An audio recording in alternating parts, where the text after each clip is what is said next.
આજના યુવકો car, auto કે બાઇક વગર કોલેજ કે ઓફિસ જતા નથી. ત્યારે એક વૃદ્ધે એવું કરી બતાવ્યું છે કે જેનાથી યુવાનોને પ્રેરણા પણ મળશે અને તેમની આંખ ઉઘડશે. મહેસાણાના 63 વર્ષીય ડોક્ટરે 34 કલાકમાં 675 કિલોમીટર સાયકલ ચલાવીને અનોખી સિદ્ધિ મેળવી છે. મહેસાણામાં નેફ્રોલોજિસ્ટની પ્રેક્ટિસ કરતા ડોક્ટર મુકેશ ચૌધરીની અનોખી સિદ્ધિ મહેસાણાનું ગૌરવ વધારી રહી છે. સતત 16 વર્ષથી સાયકલ ચલાવવાના અનુભવથી તબીબે આ સિદ્ધિ મેળવી છે.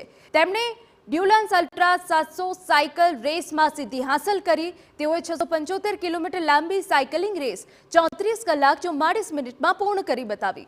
જેના માટે તેઓ જયપુર સિટી પેલેસથી બિકાનેર અને બિકાનેરથી પરત જયપુર સુધીની સાયકલ રેસમાં જોડાયા. તેમની કેટેગરીમાં ભારત 11 સાયકલિસ્ટોને હરાવી પ્રથમ સ્થાન પ્રાપ્ત કર્યું. આમ 63 વર્ષીય તબીબ ડોક્ટર મુકેશ ચૌધરીએ સાયકલ રેસમાં પ્રથમ સ્થાન પ્રાપ્ત કર્યું. જે જયપુરથી બિકાનેર અને બિકાનેરથી જયપુર ટોટલી 670 કિલોમીટરનો રસ્તો તય કરવાનો હતો. અને એ કોઈ પણ આમાં આ રેસ એવી હોય છે કે અલગ અલગ ફોર્મેટ્સ હોય છે.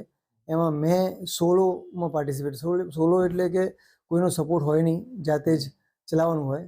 અને ક્રૂ સપોર્ટેડ એટલે કે મારા પાછળ ગાડી આવતી હોય કે મારી જ્યારે પણ વચ્ચે જરૂર કે 670 કિલોમીટર એટલે લગભગ 35 કલાકનું ડિસ્ટન્સ એ લોકો ટાઈમ આપે છે એ લોકો.